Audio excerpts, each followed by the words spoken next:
So, das Auto ist gepackt. Jetzt geht's los Richtung Nordirland. Der erste Stopp wird heute Abend in Antwerpen sein. Beim City Campingplatz heißt er, glaube ich, am Yachthafen. Wir werden euch mitnehmen. Genau, wir fahren jetzt ungefähr 7-8 Stunden und von dort geht's dann morgen weiter zum Eurotunnel. Let's go!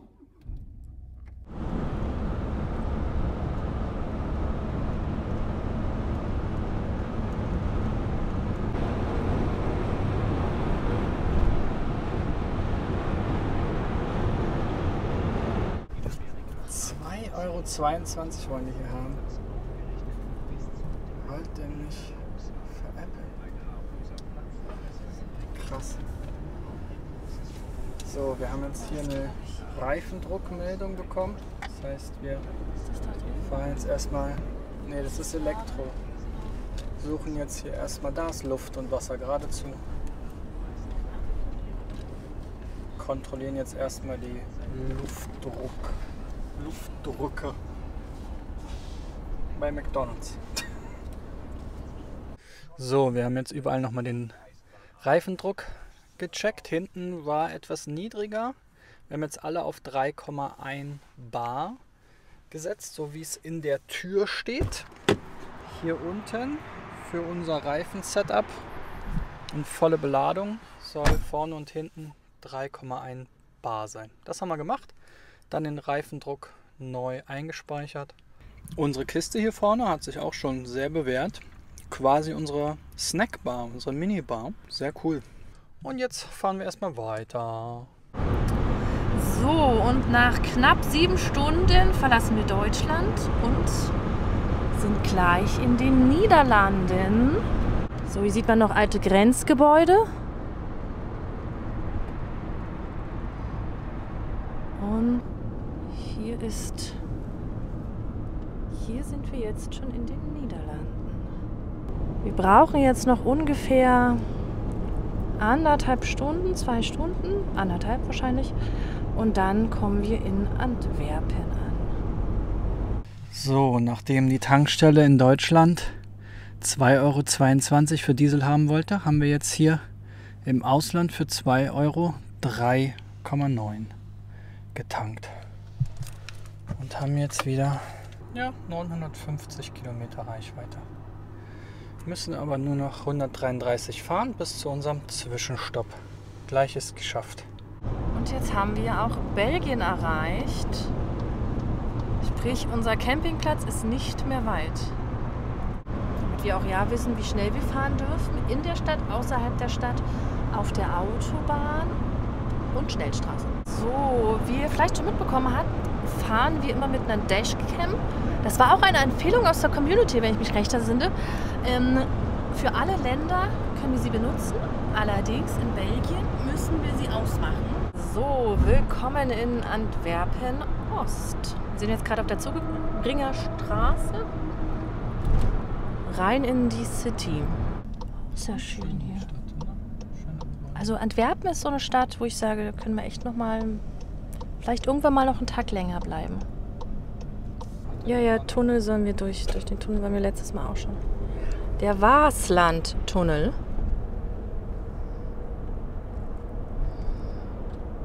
Oh, oben ist echt schön. Der Tunnel ist auch cool. Oh, der Tunnel. Schaut euch mal den Tunnel an. Mit Fliesen. Wie wunderschön der aussieht.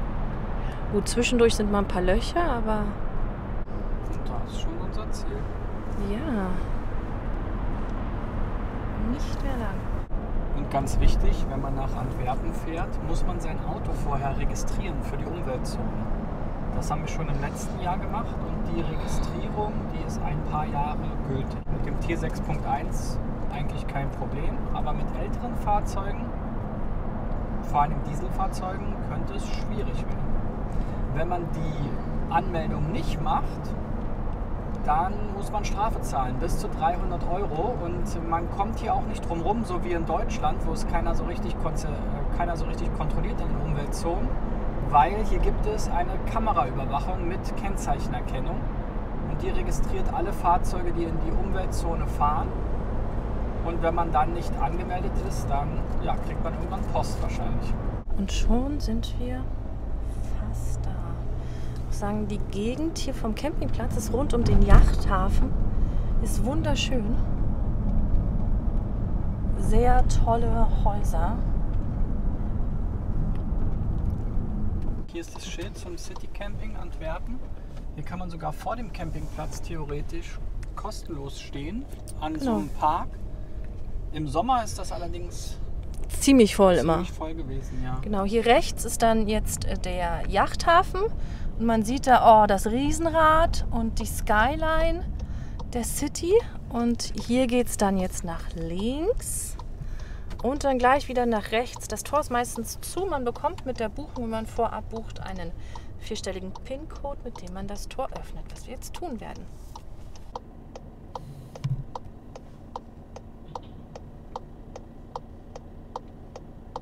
Jetzt geht's auf. Die Mami meldet uns an. Vielleicht haben wir den ganzen Campingplatz für uns allein. Ah ne, da steht noch ein Camper, aber so viele sehe ich nicht. Freie Auswahl. Aha, ist auch keiner da. Keiner da. Gut, dann suchen wir uns was aus.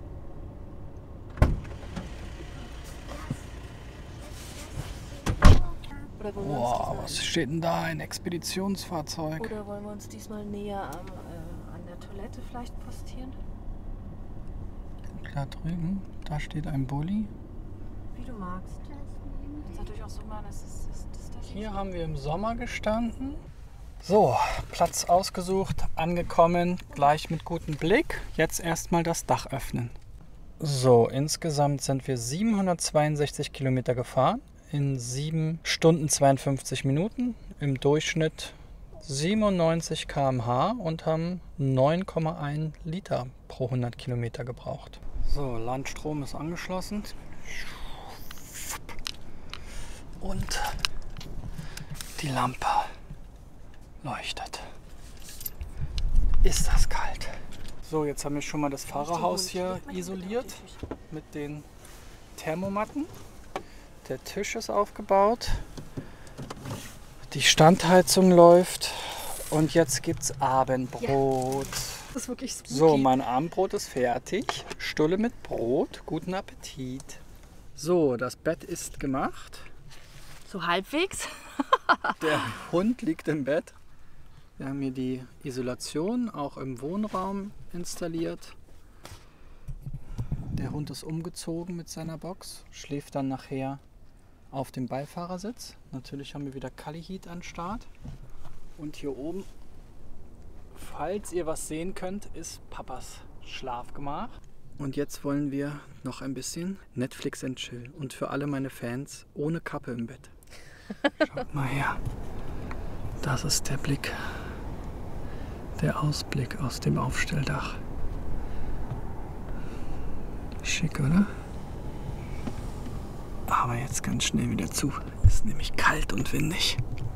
Es ist 7:24 Uhr und der Ventilator hier von 50 Grad Nord hat mir heute Nacht wieder das Leben gerettet. So, jetzt wird abgebaut und dann geht es weiter nach Calais zum Eurotunnel. So, es wird hell in Antwerpen und wir sind fast pünktlich, 7:45.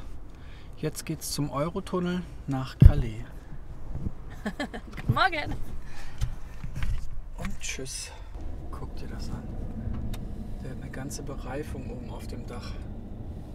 Krasses Teil. So, Tor auf. Und los geht's. Bye, bye. So, wir verlassen jetzt Antwerpen. Es ist so eine Stadt, wo ich sage, ich würde da gerne noch mal 1-2 Tage länger bleiben und dann noch gerne mal die Hafen City erkunden, richtig, und die City. Das Schöne ist bei diesem Campingplatz ist, bei der Buchung eines Stellplatzes bekommt man einen, wie war das nochmal, so einen Pass für die Fähre mit, oder? Eine kostenlose Fähre in die Innenstadt, ja. Genau, und die liegt halt wohl direkt hinter dem oder in der Nähe von dem Campingplatz, sodass man die halt nutzen kann, um gut und schnell in die Innenstadt zu kommen. Oh, da sieht man, da ist schon einiges an Verkehr. Jetzt sind wir in Frankreich angekommen. auf dem Weg zum Eurotunnel. So.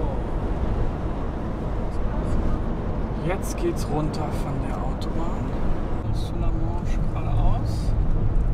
Hier gibt es schon die Einteilung in Autos und LKWs. Wir fahren zum Autos, da drüben fahren die LKWs.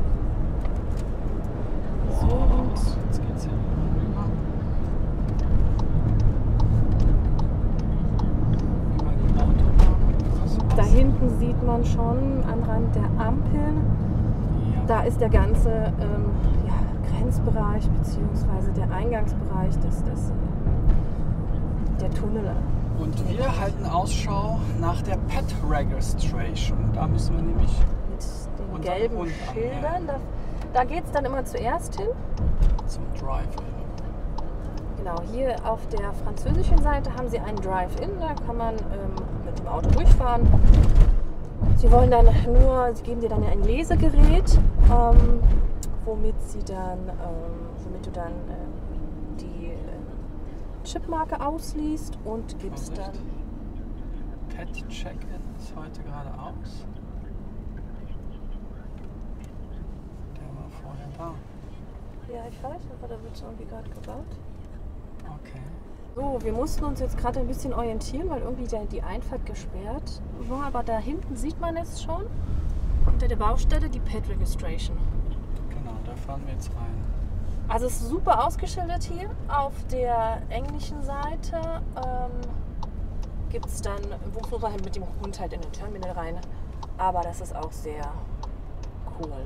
So. Pet Drive-Thru, das sah so zu aus. Oder steht, weiß ich nicht. BBC. Hier stehen Leute Autos. Ja, Pet Drive-Thru. Ist alles zu oder ist der vordere offen? Nee, es ist alles zu. Okay. So, heute haben wir kein Glück, es ist diesmal zu, aber auch nicht schlimm. Dann gehen wir mit dem Hund dann da rein. Mami geht jetzt mit dem Hund rein. Ist schade, weil letztes Mal konnten wir da einfach durch den Pet Drive-Thru, mussten das Auto gar nicht verlassen. Aber das ist sowieso auf der britischen Seite auch nicht so. Insofern, naja. Da kommen sie wieder.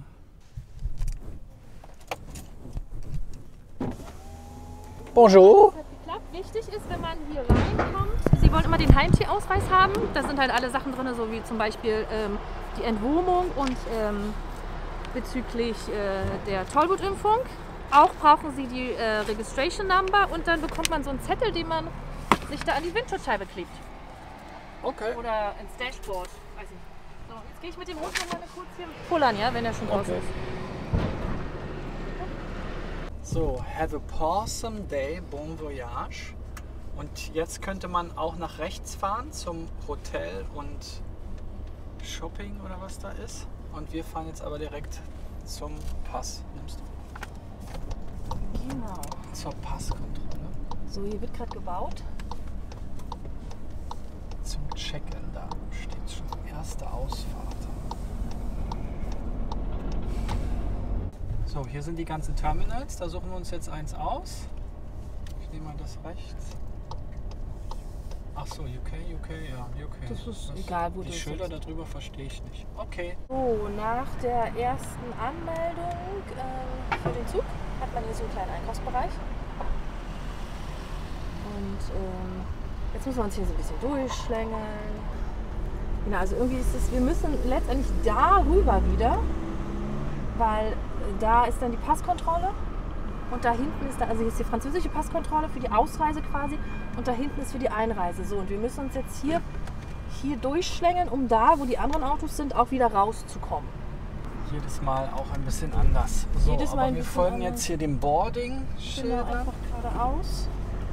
Machen Sie natürlich auch gerade dann, wenn der Andrang relativ groß ist, dass man hier auch so in Schlangen stehen kann.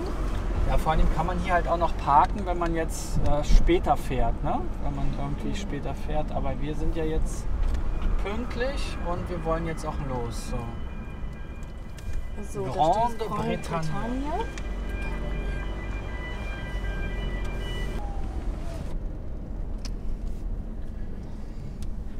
Auch hier. Dann dann kommen wir hier jetzt geradeaus wieder in den Sicherheitsbereich rein. Genau. Da ist dann der... Da ist die französische Passkontrolle. Grenze quasi, Da. für die Ausreise. Du musst jetzt nach links gehen. Genau. Bis gleich. Boarding. Bon voyage. Wir sind durch die Checks. Einmal französische Grenze, einmal britische Grenze und jetzt geht's zum Zug. Zum Zug. Thank you, merci. Im Gegensatz zum letzten Mal wurden wir an der britischen Grenze diesmal auch gefragt, warum wir nach UK reisen und für wie lange. Das wurden wir, glaube ich, beim letzten Mal nicht gefragt, oder? Kann mich nicht erinnern. Ne? Nee. So, hier muss man sich auch mal einordnen. Dann Small, Mach Medium, jetzt Large. oder? Nee, I think we are Medium. Medium? Soll ich zu Medium? Yes. Nee, 1,85. Guck mal. Wir sind ja 2 Meter. Das heißt, wir müssen zu Large. Ach so, okay. Jetzt hier in der Mitte ist dieser Flexi-Plus-Bereich für diejenigen, die halt Tickets... Mehr zahlen. Genau, die haben halt die teuerste Ticketkategorie und können halt einen Zug nehmen, wann sie wollen quasi. Und haben hier noch so ein extra Terminal. Das Ja, brauchen genau. wir aber nicht. Wir wollen hier ja einfach nur durch. Genau. So schön ist es dann doch nicht. Okay, es gab jetzt noch mal eine ganz kurze Fahrzeugkontrolle, also eigentlich nicht wirklich, das nennt sich dann Ticketkontrolle. Ne? Vehicle Control, aber da gucken sie nur, man kriegt bei der Registrierung vorne beim ersten Check-in kriegt man so ein Ticket. Da steht dann drauf, welcher Zug und dass man ein Tier hat und wann man fährt, um wie viel Uhr und so weiter. Hier steht schon drauf Large. Gut zu wissen. Genau, so jetzt warten wir hier in der Schlange und jetzt geht es schon los, wie man da hinten sieht. Mal hier sieht man auch schön den Tunnel dann. Genau, und wir werden dann jetzt reingeführt. Man muss dazu sagen, die Leute sind hier alle mal super nett und Ja. super freundlich. Bis auf die britische Grenzkontrolle. Die sind ein bisschen weniger. Ja, aber der jetzt gerade bei der Vehicle Control, der war doch ganz nett. Vom Eurotunnel, das Servicepersonal ist immer so. Ja. Genau, So, und da unten ist er jetzt schon. Seht ihr schon? Die Züge. Die sehen echt futuristisch aus. So ein bisschen wie bei Mad Max. So, und wir warten jetzt hier, bis wir da vorne reingelassen werden. Da sieht man Jetzt immer, da geht's ist los. so eine Lücke. Hinter dem Gelben ist eine Lücke und da fährt man dann in den Waggon rein. Ein bisschen näher ranzoomen. Seht ihr das? Da hinten. Da steht auch schon Servicepersonal. Und die führen einen dann rein. Was ist das eigentlich für eine Farbe? So Bronze oder Kupfer? So, und wenn wir gleich im Tunnel sind, haben wir einige Aufgaben zu erledigen. Don't leave your pet at home. Genau. Den nehmen wir ja mit. Das ist auch das Coole. Man kann einfach im Auto bleiben.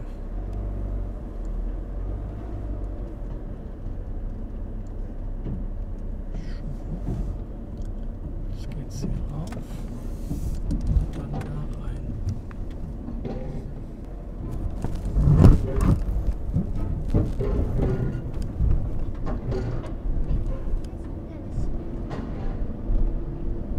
So, jetzt sind wir drin. Hier sind dann immer so Kabinen. Da fährt man dann vor. Und da schließen dann auch die Tore.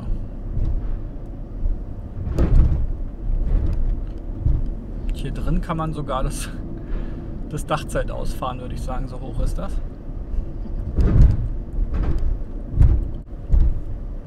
So, man muss immer innerhalb der gelben Linien stehen. Deswegen. Da schließt sich vorne schon ein Tor. Wir können jetzt hier noch ran. Und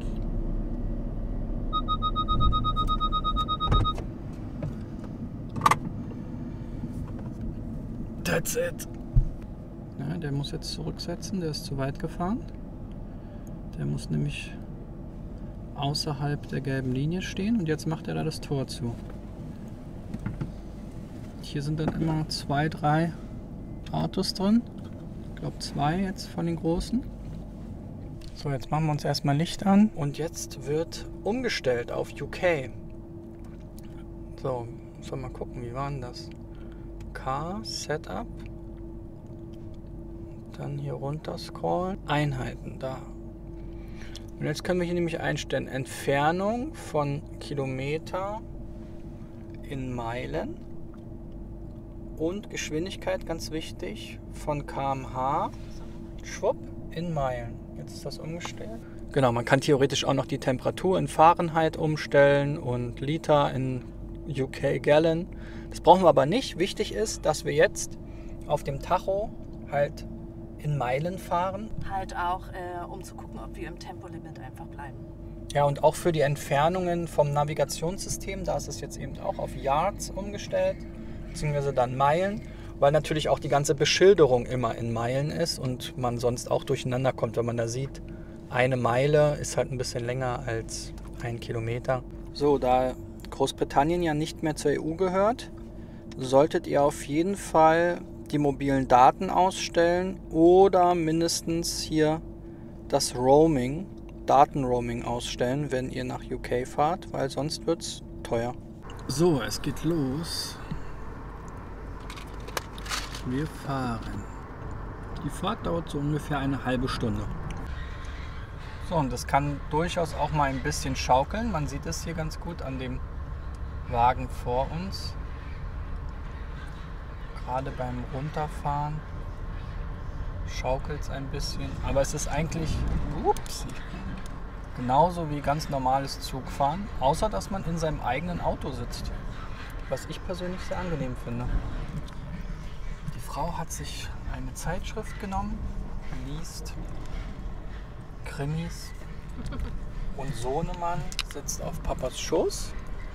Wir haben schon mal die Navigation eingestellt für unser nächstes Ziel und da sieht man schon, noch sind wir auf dem Land, aber bald sind wir unter dem Meer und jetzt wird es auch schon draußen dunkel. Genau. Jetzt sind wir im Tunnel. Genau, jetzt sind wir im Tunnel und fahren jetzt aufs Meer zu, auf den Ärmelkanal in der Nordsee. Und hier sieht man auch, da wäre die Fährroute Calais-Dover. So, schon vorbei. Draußen ist wieder Tageslicht. So, Navigation läuft auch. GPS ist wieder da. Jetzt haben wir nochmal 368 Meilen vor uns. Die Uhrzeit ist allerdings, glaube ich, Noch nicht umgestellt. noch nicht verstellt. Das machen wir dann jetzt selbst. Ich sag hier einfach 1 Stunde zurück. Willkommen in der Vergangenheit. Genau, so 6,5 Stunden noch vor uns. So, die Dashcam können wir auch noch umstellen. Datum. AR benutzt GPS-Zeit, okay. So, jetzt ist auch Meilen pro Stunde. Und das nutzen wir auch als unsere Rückfahrkamera. Da sieht man schon die Herren gleich die Tore öffnen.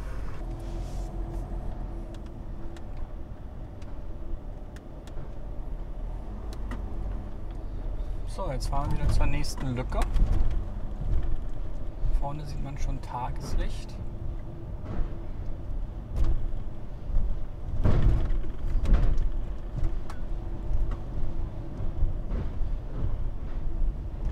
Da werden wir dann gleich rausgeleitet. Hier geht's raus. Und hier ist alles ein bisschen anders. Also in Frankreich, Belgien und Niederlande war es doch relativ ähnlich wie in Deutschland. Hier muss man aber doch sich umgewöhnen. Aber man kommt, wie gesagt, sowieso erstmal links raus und kann einfach gleich auf die Autobahn fahren. So, ich habe mir dann angewöhnt, immer mich links zu halten. Das ist ja jetzt die neue Schleichspur. Da drüben ist unser Zug.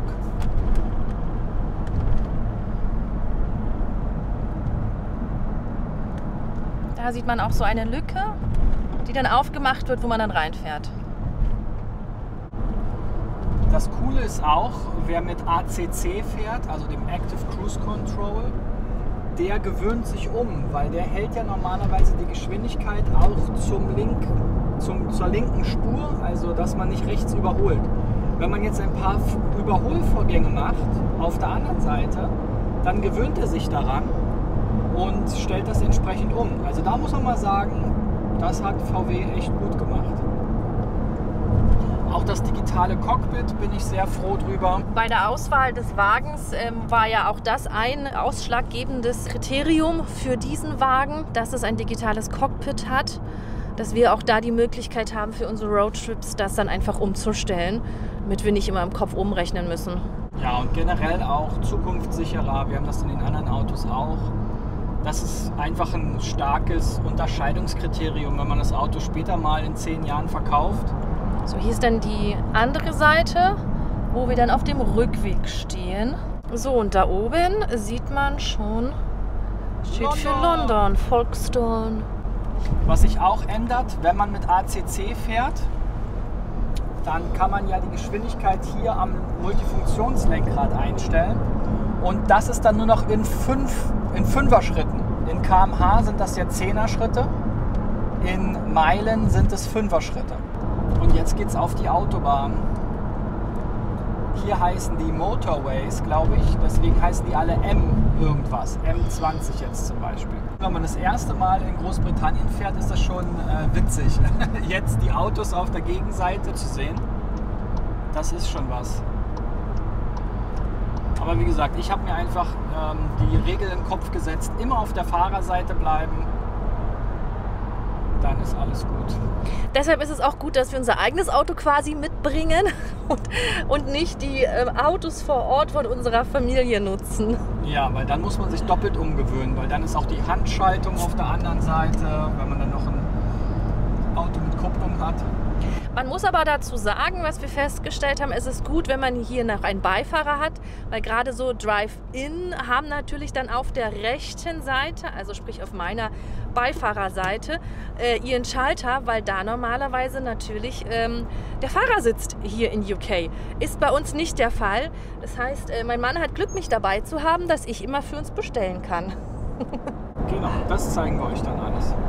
Genau, jetzt geht es erstmal eine ganze Weile über die Autobahn. Was auch sehr interessant ist hier in UK, hier gerade im südlichen Teil, also südlich von London und um London herum, gibt es sehr viele Blitzer.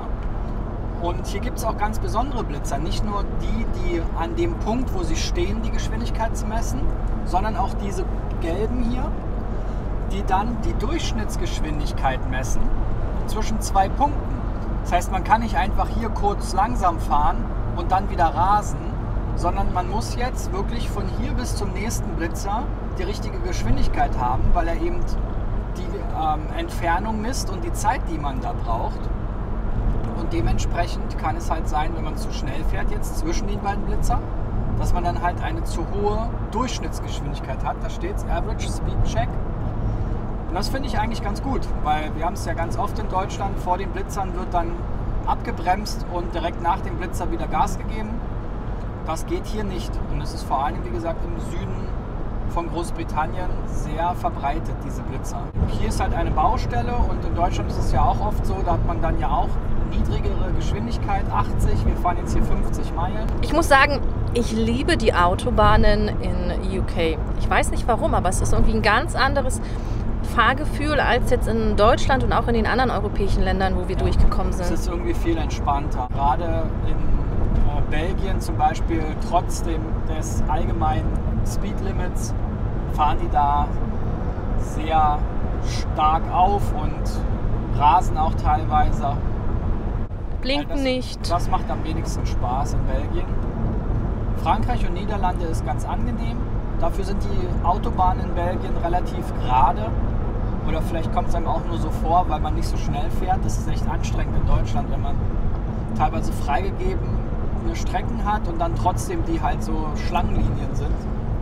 Und man dann halt mit 130, 150, 180, 200, je nachdem, eben durch diese Schlangenlinien fährt.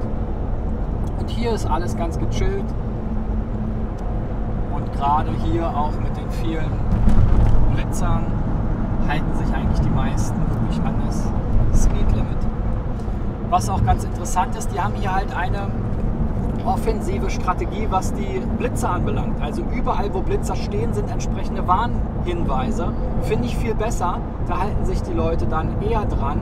Da geht es also nicht nur darum, einfach Geld zu verdienen mit denen, die es übersehen, sondern jeder, der aufmerksam fährt, kann eigentlich die Blitzer nicht übersehen und hält sich dann eben auch an die entsprechenden Regeln. Und unsere Dashcam darf auch in UK vor den Blitzern warnen. Weil wie gesagt, hier ist das kein Versteckspiel, sondern hier werden die Blitzer ganz offensiv. Ihr habt die ja auch gesehen, die sind gelb, die kann man kaum übersehen. Es gibt entsprechend viele Warnschilder. Dadurch gibt es wahrscheinlich weniger Raserei. Also ich finde dieses Konzept wirklich angenehmer. Ich auch. Also ich finde das auch als Beifahrer, das Fahren hier ist sehr viel weniger stressbelastet wie in Deutschland, dadurch, dass dann immer links und rechts und schnippeln und einer schneller als der andere. Und deswegen, also ich finde es sehr schön hier und ich mag generell UK sehr. England ist sehr toll, vor allen Dingen aber auch Schottland. So, und ich hatte ja erzählt, dass wir natürlich mit dem Active Cruise Control fahren. Jetzt ist ein LKW vor uns und das System hat sich jetzt umgewöhnt. Das heißt, wenn ich jetzt rechts blinke, gibt er automatisch Gas und leitet den Überholvorgang ein, so wie man das halt normalerweise mit dem Linksüberholen gewohnt ist in Deutschland. Das heißt, er hat sich jetzt nach ein paar Überholvorgängen daran gewöhnt, dass er jetzt auch die Autos rechts überholt und nicht mehr wie sonst eben nicht rechts überholt. Also das klappt wirklich von ganz alleine und ist sehr komfortabel. Und ich fahre sowieso, also in UK natürlich erst recht und in allen anderen Ländern erst recht mit eben diesem Active Cruise Control.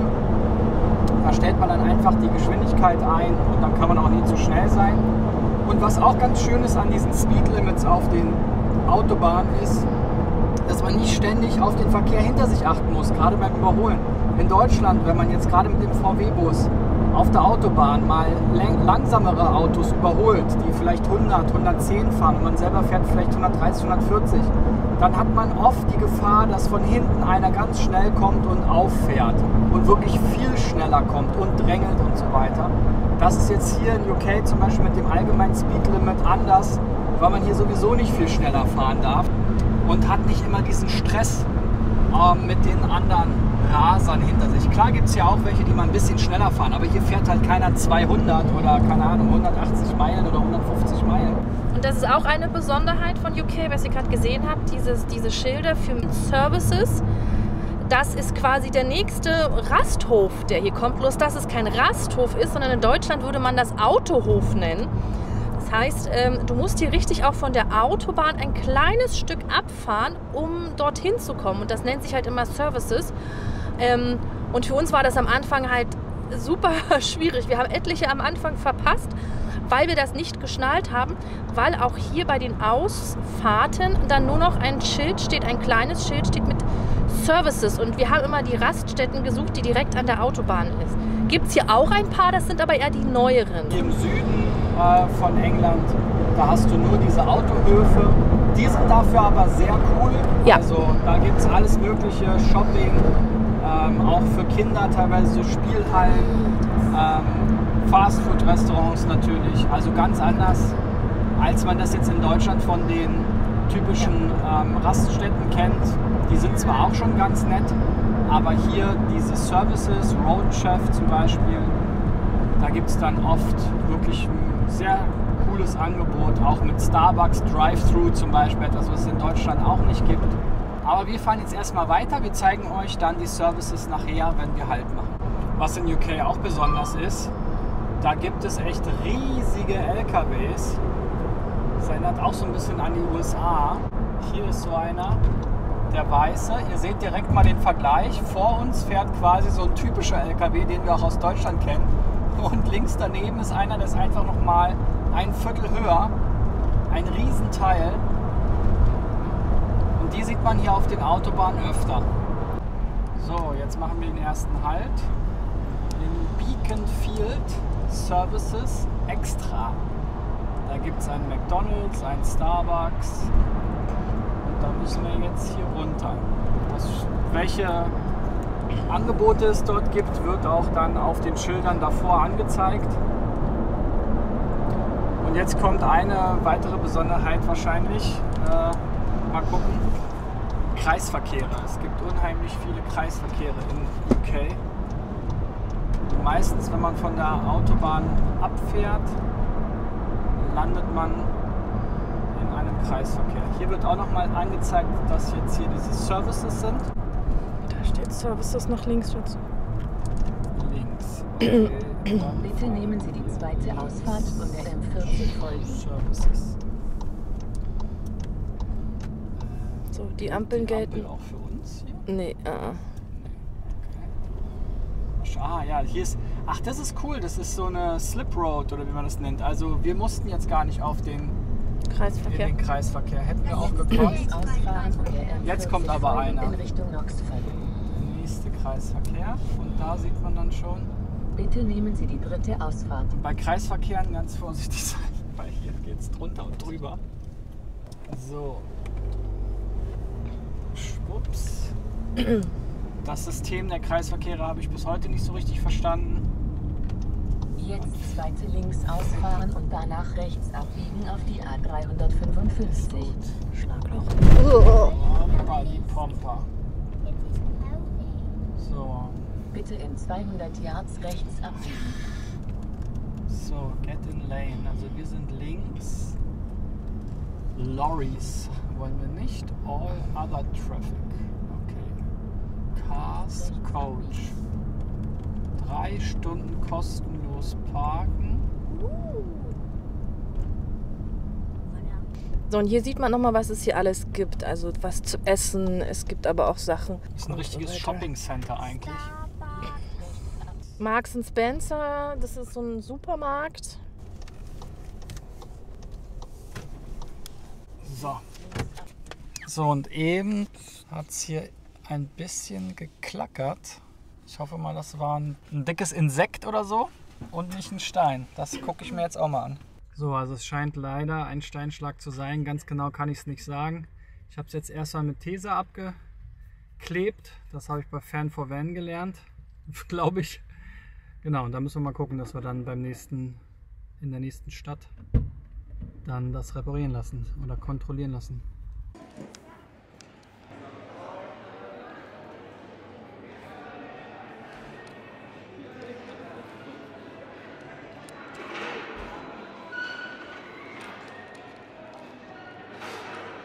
Dann noch KFC, Mickey D. Jetzt geht's los, wir haben uns verpflegt und jetzt müssen wir uns hier wieder rausfinden. Wir folgen den Exit Signs.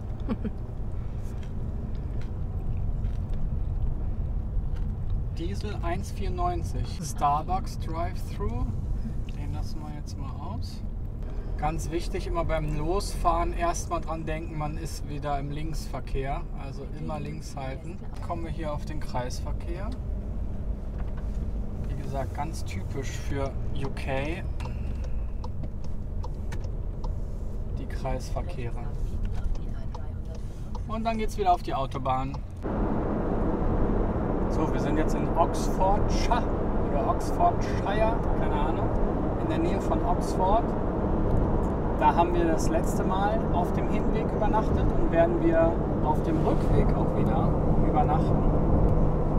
Diesmal fahren wir aber weiter. Hier in der Nähe wohnt auch der Jeremy Clarkson. Seine Farm haben wir das letzte Mal besucht von Top Gear, wer ihn noch kennt. Dudley Do Squad. Top Gear und wie heißt die andere Sendung? Grand Tour. Grand Tour, genau. Hier ist echt schön. Viele Schafe, Weiden, viel Grün und schönes Wetter. So, eine weitere Besonderheit in UK. Die Toll Road, also die Mautstraße. Eigentlich eine ganz gute Sache, weil man hier wirklich sehr entspannt fahren kann.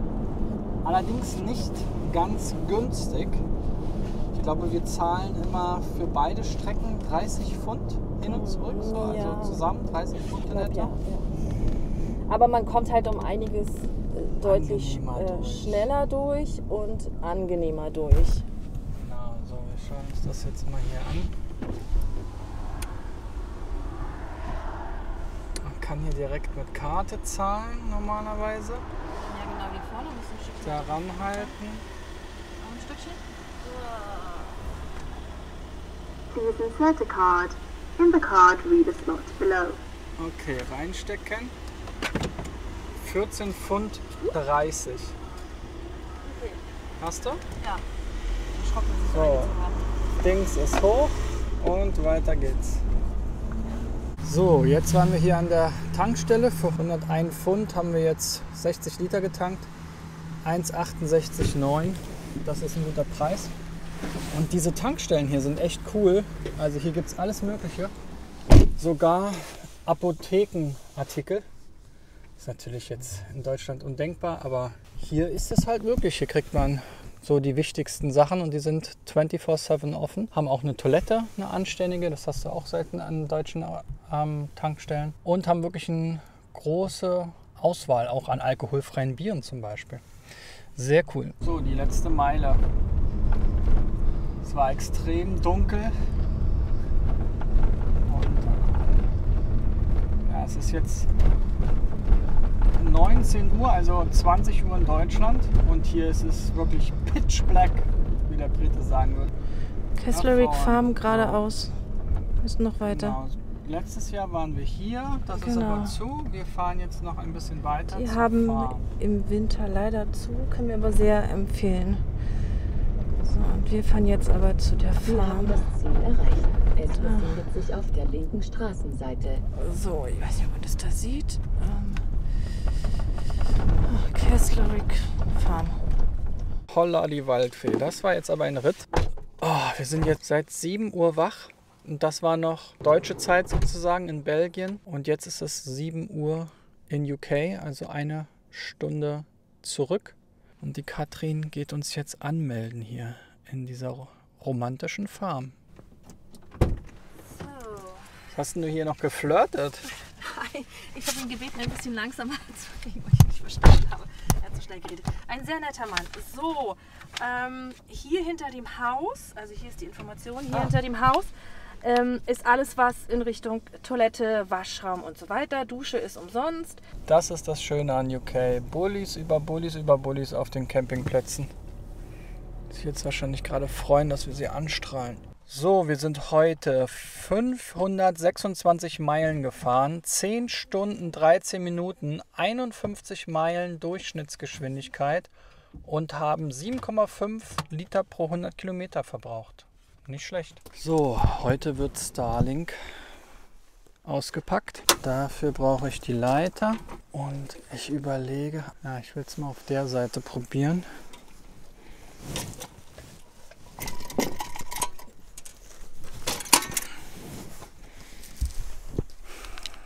Da können wir es dann nämlich an der Markise lang legen, das Kabel. So, da ist das gute Stück. Also, dann haben wir hier die Kabel. Kabel 1, den Fuß brauchen wir nicht. Kabel 2. Brauche ich nur noch den Router.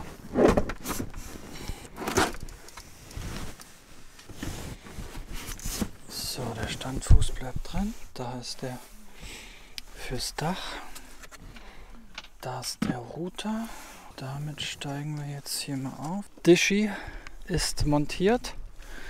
Sitzt jetzt hier wie besprochen auf der Dachschiene. Kabel geht hier rüber und dann da durchs Fenster rein. Sieht doch professionell aus. Kabel ist lang genug natürlich. Das ist ja fast 30 Meter lang. Jetzt kommt das Ganze noch an den Strom und dann hoffen wir mal, dass der Wind es nicht heute Nacht abreißt. Interessant. Na, da bin ich mal gespannt. Oh! Online. Wir sind online. Familie mit Bulli ist online. Wieder der Test. Die Werbung läuft. Wir haben Internet. Yippie, so cool. Willkommen in England. Im Lake District. Diesmal haben wir nicht so schönes Wetter. Wir mussten heute Nacht das Dach runterfahren und auch Starlink haben wir sicherheitshalber abgebaut, weil der Wind einfach so krass gepfeift hat und das Auto die ganze Zeit hin und her wackelt. Das sieht man auch jetzt noch teilweise. Guten Morgen. Guten Morgen.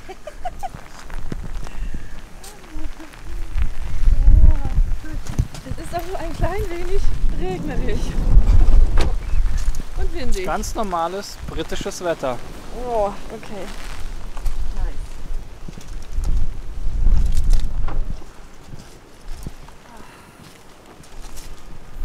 So, ich fange mal jetzt an mit den Aufräumarbeiten.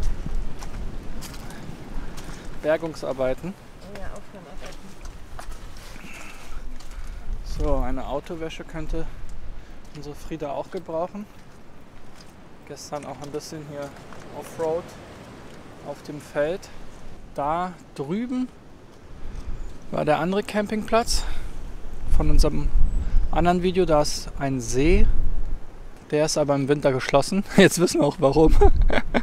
Aber die Farm gegenüber, die ist offen. Und die ist auch sehr schön, muss man sagen. Noch sehr schöne Sanitäranlagen. Und wir sind hier umgeben von Bergen. Und die sind alle gehüllt in Regenwolken. Und wisst ihr was? Es wird ja immer wieder diskutiert. Ist der Bürli zu klein für Familien? Wie kann man da als Familie überhaupt drin schlafen? Dann noch mit Hund. Also wir haben heute zu dritt hier unten geschlafen und haben einfach ein Tetris-System gehabt. Der Sohnemann hat hier geschlafen, am kurzen Ende, sich ein bisschen eingekringelt. Der Papa hat da geschlafen und die Mama hat da geschlafen. Genau, Mama mit Kopf zur Front, Papa mit Kopf zum Sohnemann, Sohnemann mit Kopf an Kopf. Und der Hund hatte den besten Platz. Genau, und der Hund hat da hinten sowieso immer seine Suite. Da, der hat seinen Platz und wird nicht gestört, der Hund. Naja, und so konnten wir sogar in der Nacht Händchen halten, weil das Auto die ganze Zeit hin und her gewackelt wurde von dem Wind. So, also Starlink hat den Sturm ganz gut überstanden. Wir haben es wie gesagt nachts nicht die ganze Zeit drauf gehabt, aber hat eine ganze Weile gehalten. Jetzt wird das Ganze hier abgetrocknet. Wir haben hier hinten in unserem Heckauszug haben wir entsprechend den Koffer. Den Rucksack, genau, auch mit dem Standfuß für vor Ort. Der Router ist noch im Auto. Weiß nicht, ob wir den noch holen, aber theoretisch kommt dann das hier einfach rein. So, dann kommt die Klappe zu und dann kommt das Ganze da rein. Das war's. Und so haben wir immer und überall Internet. Wir hatten hier gestern tatsächlich richtig guten Empfang.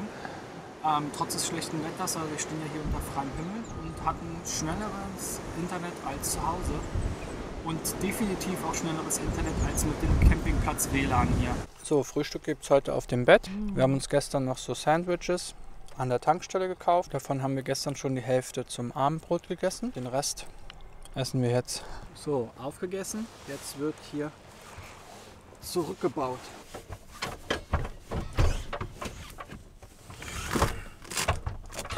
Ja, das ist das Einzige, was wirklich anstrengend ist im VW California. Abends und morgens immer diese Bank hier manuell hin und her. Da würde ich mir eine etwas komfortablere Variante wünschen.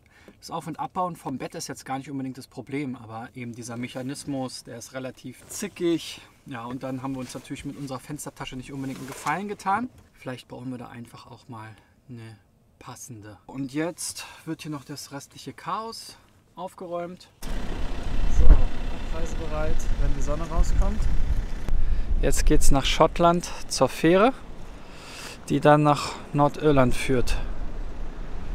Lake District, immer wieder eine Empfehlung, vor allem im Sommer, aber auch jetzt war es echt beeindruckend mit den Bergen und auch mal den Wind und so weiter. So, jetzt haben wir wieder alle eingesammelt und es geht los. Hier nochmal Kesslerick Farm, ein sehr schöner Platz. Sanitäranlagen sehr toll, auch wieder separate Bäder. zum Zähneputzen, Duschen mit kleinen Bänken, die man abschließen kann. Oh, hier die typischen Schafe. Schlängeln wir uns hier durch diese wunderschönen Straßen. Was ich immer wieder sagen kann, ist, dass die Menschen hier sehr nett sind, sehr freundlich, sehr aufmerksam. Wir haben gestern noch gefragt, ob wir unseren Pitch, unseren Stellplatz wechseln können, da der doch sehr, sehr, sehr weit hinten war, ziemlich im Dunkeln und auch weg von der Toilette. Und es ging ohne Probleme. Wir haben sogar einen größeren letztendlich dann bekommen für die eine Nacht, ohne dass wir halt mehr zahlen mussten. Genau, jetzt geht es für uns weiter. 2 Stunden, genau, bergab sowieso. Jetzt brauchen wir ungefähr 2 Stunden bis nach Canrine zur Stena Line. Am Ende der Straße links abbiegen auf die A591. Das da unten, was man so ein bisschen durchscheinen sieht, das ist Keswick. Eine, ja, so Kleinstadt, würde ich sagen. Sehr schöne Ortschaft. Alles hier rundherum um den Lake District National Park ist sehr sehenswert. Lädt total zum Wandern, Spazieren ein mit dem Hund. Auch dieser Campingplatz hatte wieder einen Dogwalk, was ich sehr schön finde. Also ein extra Bereich. So, wir halten jetzt gleich an einer Tankstelle, die ist hier gleich in der Nähe. Die hat uns gerade eben der Betreiber des Campingplatzes empfohlen, weil wir uns noch so Fertig-Sandwiches holen wollten. Und er hatte keine. In dem anderen Campingplatz gibt es aber welche. Also wo wir dann im Sommer wieder hinfahren, die haben dann so einen richtigen Shop. Also noch einen größeren Shop. Er hat auch einen Shop mit Campingbedarf. Und so ein paar Spielsachen für Kinder, Getränke und so weiter. Frühchen-Eier gibt es da auch bei ihm, aber jetzt keine abgepackten Sandwiches. Schaut euch das mal an. Das ist irgendwie den ganzen Morgen schon so. Es wechselt zwischen Sonnenschein, aufklarender Himmel und sehr viel Wind mit Regen. England halt. England halt, ja. Bis später. Also auch auf den Landstraßen wird ganz viel mit Kreisverkehren organisiert. So wie hier. Und auch was ganz Schönes und Süßes, auf den Landstraßen hat man öfters mal so eine Food Trucks. Die stehen dann da und verkaufen dann ja, Kaffee, Getränke, Snacks, warme Sachen. Auch das mit diesen vielen Ampeln ist typisch für UK. Gerne auch zweimal die gleiche Ampel hintereinander. Ja, genau. Nicht übersehen kann. So, jetzt geht's auf die Autobahn. Bis später. Willkommen in Schottland. Wir werden mit typisch schottischem Wetter. begrüßt. War das nicht auch schon das englische Wetter? So Ja. sind wir in Gretna. Gretna, Gateway to Scotland. Ich glaube, man sieht's. Vor uns ein kleiner, aber feiner Regenbogen. So, hier geht's jetzt nach Jetzt rechts abbiegen Cairnryan. in Richtung A77 Cairnryan. Unsere Fähre. In 10 Minuten sind wir da. Und da sieht man schon die Stena Line vorne am Horizont. Die Fähre von Schottland nach Nordirland. Es sieht ein bisschen wellig aus. Ja, das ist ein großes Schiff. So. Ah ja, P&O nach Genau. Narne. Die ist jetzt hier und Stena ist ein zweiter. Genau, wir hatten als erstes, als wir den ersten Trip geplant hatten, P&O Ferries im Blick. Allerdings ist es bei denen so mit den Hunden, die dürfen nicht an Deck. Das heißt, die dürfen nur im Auto bleiben, also die müssen entweder im Auto bleiben oder in solchen Zwingern direkt auf dem Autodeck. Deswegen hatten wir uns damals entschieden, nein, wir nehmen nicht die Fähre nach Lane, sondern nehmen Stena Line und dann gleich nach Belfast. Der Hund selber kostet aber nichts. Also das Mitnehmen des Hundes ist umsonst. Es gibt aber halt pro Stena Line Fähre halt nur ein gewisses Kontingent. Das könnte schon fast unsere sein, die jetzt gerade anlegt und auslädt. Oder die gerade kommt, ist unsere. Da kommt nämlich noch eine zweite. Okay, welcome to Loch Rhine Port, Stena. Cars and Coaches, keep right. Coaches. Man kann, wenn man hier ist, gleich geradezu auf diesen Terminal zufahren. Genau. Und man muss nicht extra zu dem Stena Line Gebäude, da waren wir nämlich beim letzten Mal. Du musst aber hier rechts. Okay. Genau, wann waren wir beim letzten Mal und die haben uns halt auch hierher gesteckt. Also da gibt es dann nur was zum Essen. Aber auch wenn man hier durch den Check-in durch ist quasi, hat man dahinter, wo man da mit seinem Auto wartet, ist noch ein kleines Gebäude, wo man auf Toilette gehen kann und wo man halt auch noch sich Snacks nehmen kann. Wir sind jetzt durch den Security-Check und durch den Check-in und jetzt wurde uns eine Reihe oder eine Reihe zugeordnet, die Reihe 10. Und da geht es nachher auf die Fähre und hier kann man ganz viel Tätigkeit beobachten. Hier sind diese witzigen kleinen Laster, wo die Fahrer die Sitze drehen können, so wie bei uns. Die fahren nämlich rückwärts rauf, dann holen sie sich einen Anhänger und dann fahren sie umgekehrt wieder raus. Da ist auch ein kleiner Shop und so Automaten und so weiter. Und Zeitungen und alles sowas, Kaffee, frischen Kaffee und so. Wir ruhen uns jetzt nochmal aus und packen unsere Sachen für die Fähre. Bis später. Es geht los, wir legen ab. Bye bye Schottland.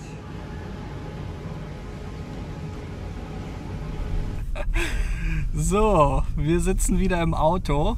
Endlich! Die Fährfahrt war sehr wild. Die erste Stunde war richtig, richtig wackelig. Also die Wellen sind an den Seitenfenstern und vorne und überall lang geplatscht. Sohnemann hat sich die ganze Zeit übergeben. Ich glaube auch der Frau ging es nur so lala. Der Hund hat geschlafen, wie immer. Ein Glück, ja. Und vor allen Dingen, das Krasse war, wenn man aus unserer Fähre rausgeguckt hat, hat man die Fähre vor uns gesehen und hat die ganze Zeit gesehen, wie die Fähre auf und ab gehüpft ist. Ja. Was jetzt nicht dazu beigetragen hat, dass es einem besser geht.